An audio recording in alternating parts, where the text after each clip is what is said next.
Hello good morning student. हम बात करते हैं 7th क्लास का आपका जो वहाँ हम चैप्टर कर चुके हैं 4 हिस्ट्री के अंदर पॉलिटिकल का जो हमारा फर्स्ट अध्याय है हम उसकी शुरुआत कर रहे हैं आज।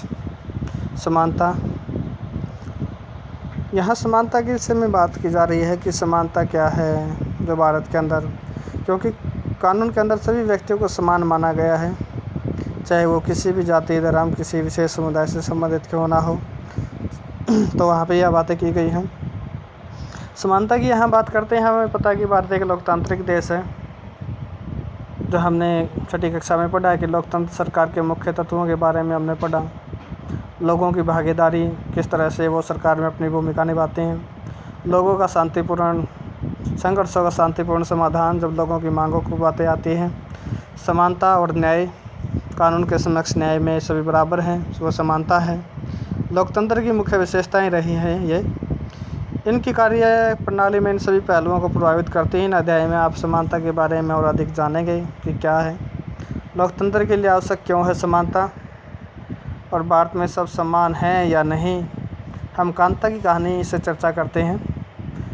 तो कांता चुनाव के दिन कांता और उसकी दोस्त सुजाता वोट डालने की बारी का इंतज़ार कर रही थी। चुनाव में हम वोट डालते हैं, आप बच्चे हो अभी, आपके माता पिता वोट डालते हैं। कितनी अच्छी बात है ना सुजाता कि हम सब अपने देश में समान नागरिक के रूप में वोट डाल रहे हैं। जैन साहब भी हमारे साथ इसी लाइन में खड़े हैं। तो जैन साहब, जब साहब वर्ड यूज़ किया है तो आप समझ सकते हो कि कोई अमीर व्यक्ति हो सकता है, मतलब सभी व्यक्ति समान है, ये नहीं कि वो पहले वोट डालने के लिए जाएंगे। चल कांता, अब तेरी बारी आई है। मैं उसे वोट दूंगी जिसने हमारे मोहल्ले में पानी की पाइपलाइन लाने का वादा किया है। तो पार्टियां हैं वो वादा करती हैं, जो उम्मीदवार खड़े होते हैं वो वादे करते हैं हम ये करवाएंगे वो करवाएंगे। जिस तरह से जो कमियां होती है क्षेत्र में उन्हें पूरे करवाने की वादा करते हैं, और लोगों से वोट हासिल करने के लिए वो ऐसा करते हैं, उन्हें लुभाते हैं। लेकिन वास्तविकता हमें पता है कि क्या होता है। कुछ देर बाद में आना कांता जी नमस्ते साहब। तो यहाँ बात है कि गुड़िया बुखार में पड़ी, उसे अस्पताल लेके जाना है, पर पहले साहब के घर का काम कराऊं और उसे तुम पैसे उधार ले आऊं। तो यहाँ पे वो काम करने मतलब क्या है, घरेलू नौकर हैं यहाँ पे। आगे बात आती है कि ले यह पी ले तो कुछ अच्छा लगेगा तो तुझे, और मैं जब शाम को लौटूंगी तो अपना अस्पताल चलेंगे, ठीक है। गुड़िया बार बार बीमार नहीं पड़ेगी तो मैं क्या और क्या होगा, इस बस्ती में तो कभी साफ पानी आता ही नहीं। तो पानी की वजह से भी बहुत सारी बीमारियां फैलती हैं, ये हमें पता है। पानी अगर अच्छा नहीं है तो बीमारियां जो मानव को जकड़ लेती हैं। यहाँ मताधिकार की समानता के विषय में बात की गई है। वोट डालने की जो समानता है उसके विषय में, कोने को अच्छे से साफ करना, कास्ता ये लोग तेरे पैसे पर पहले से पैसे मांगने की आदत मत बना, समझी जी मैडम, नहीं बनाऊंगी, बस ज़रा सी देर। और बेटी जैन मैडम और जैन साहब वोट डालने के लिए लाइन में भले ही खड़े रहें हों, पर अपने बच्चों के इलाज के लिए उन्हें लाइन में नहीं लगना पड़ता, क्योंकि वो अमीर हैं, जल्दी उनका इलाज हो जाता है, वो डायरेक्ट मिल सकते हैं डॉक्टर से।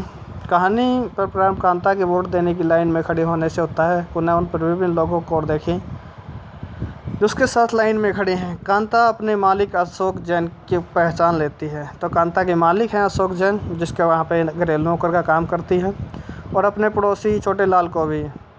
भारत जैसे एक लोकतांत्रिक देश में सब वयस्कों को वोट देने का अधिकार है। वयस्क वो हैं जो 18 साल से ऊपर हो चुके हैं, उन्हें वयस्क कहा जाता है भारत के अंदर। उन्हें वोट डालने का अधिकार है, चाहे उनका कोई भी धर्म हो, किसी भी धर्म के हो, शिक्षा का स्तर कोई भी हो, चाहे वह अनएजुकेटेड पर्सन हो, पढ़े लिखे हों, चाहे अनपढ़ हो, या जाति कुछ भी हो, किसी भी कास्ट के हों, वह चाहे पुअर हो या फिर रिच हो, गरीब हो या अमीर हो। इसे जैसा भी आप पिछले वर्ष की पुस्तक में पढ़ चुके हैं कि सार्वभौमिक वैश्विक मताधिकार, सभी को वोट डालने का अधिकार है लोकतंत्र के अंदर। मताधिकार पर विचार समानता के विचार पर आधारित है। यहाँ बात की जाए तो यह घोषित करता है कि देश हर वयस्क स्त्री पुरुष, चाहे वह आर्थिक रूप से किसी जाति कुछ भी क्यों ना हो, को वोट का हकदार है। कांता वोट देने के लिए कुछ उत्सुक थी, क्योंकि यह देखकर बहुत खुश है कि वह सबके बराबर है यहाँ पे, अमीर और गरीब। क्योंकि उन सब के पास भी एक ही वोट है और कांता के पास भी एक ही वोट है, चाहे अमीर हो गरीब हो सबके पास एक ही वोट है। वह क्या बात है जिसने कांता के मन में शंका पैदा कर दी। आप उसके जीवन की दिनचर्या देखिए, एक है जो पड़पट्टी में रहती है, उसके घर के पीछे एक नाला है और उसकी बेटी बीमार है, परंतु वह अपने काम के लिए दिन की छुट्टी भी नहीं ले सकती अपनी लड़की को डॉक्टर से सलाह मशवरा के लिए, क्योंकि उसे अपने मालिक से बच्ची को डॉक्टर के पास ले जाने के लिए पैसे उधार लेने थे। घरेलू काम की नौकरी से उसे थका देती है और अंत उसे दिन की समाप्ति भी फिर लंबी लाइन में खड़े होकर होती है।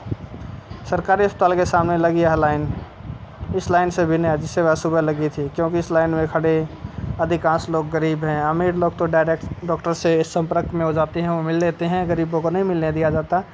ये बात भी हमारे देश में सच्चाई है काफ़ी हद तक। जहाँ हम बात करें अन्य प्रकार की और भी असमानताएं हैं। कांता उन बहुत से लोगों में जो भारतीय लोकतंत्र में रहते हैं, भारत के अंदर रहते हैं, उन्हें मताधिकार प्राप्त है, लेकिन जिनका दैनिक जीवन और कार्य करने की स्थिति समानता से बहुत दूर है, यहाँ समानता नहीं है। क्योंकि निर्धन होने के अतिरिक्त भारत में लोगों को अन्य कारणों से भी असमानता का सामना करना पड़ता है। एक निर्धनता के कारण असमानता का सामना करना पड़ता है और दूसरा है, दो कहानियाँ पढ़कर समझेंगे, ये दोनों वास्तविक घटनाओं पर आधारित हैं, सच्चाई हैं, ये बातें झूठी नहीं है, यहाँ पे कोई बनावटी नहीं है, कोई किस्से नहीं है यहाँ पे इस तरह से। और भारत में होने वाली विभिन्न प्रकार की असमानताओं पर प्रकाश डालती है। भारत में सामान्यतः प्रचलित असमानताओं में से एक है जातिगत व्यवस्था। यदि आप ग्रामीण भारत में रहते हैं तो जातिगत पहचान का अनुभव शायद बहुत छोटी आयु में ही हो जाता है। ये सच्चाई है, लेकिन अब धीरे धीरे लोग शिक्षित हो रहे हैं तो इसे ख़त्म होती जा रही है चीज़ें। यदि आप भारत के शहरी क्षेत्र में रहते हो तो शायद सोचेंगे कि लोग इस जात पात में विश्वास नहीं करते। गांव में कुछ है, शहरों में बिल्कुल नहीं है। परंतु जरा एक प्रमुख समाचार पत्र के वैवाहिक विज्ञापन के कॉलम को देखिए तो आप पाएंगे कि उच्च शिक्षा प्राप्त शहरी भारत के दिमाग में जाति कितनी महत्वपूर्ण है, क्योंकि वो अपने लड़कों की शादी है, अपनी लड़कियों की शादी है अपनी जाति के परिवार के सदस्यों में करना पसंद करते हैं। अब इस कहानी स्कूल जाने वाले एक दलित बच्चे के अनुभव के बारे में पढ़े। दलितों के बारे में आप पहले ही पिछले वर्ष की पुस्तक में पढ़ चुके हों। दलित एक ऐसा शब्द है जो निचली जाति कही जाने वाली जाति के लोग स्वयं को संबोधित करने के लिए प्रयोग में लाते हैं। तो जो जातियां हैं सवर्ण नहीं हैं, जिन जातियां कमज़ोर हैं आर्थिक तौर पे, सामाजिक तौर पे, वो अपने लिए दलित शब्द का इस्तेमाल करते हैं। दलित का अर्थ होता है कुचला या टूटा हुआ। कुचला हुआ मतलब क्या, उन्हें आगे बढ़ने नहीं दिया गया एक समय में जब भारत आज़ाद हुआ, या भारत आज़ादी से पहले की बात है।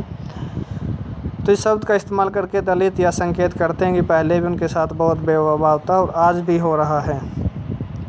ओम प्रकाश वाल्मीकि के विषय में पढ़ते हैं यहाँ पे। 1950 से लेकर 2013, 1950 में उसका जन्म होता है ओम प्रकाश वाल्मीकि का, 2013 में वो मृत्यु को प्राप्त होते हैं। एक प्रसिद्ध दलित लेखक हैं।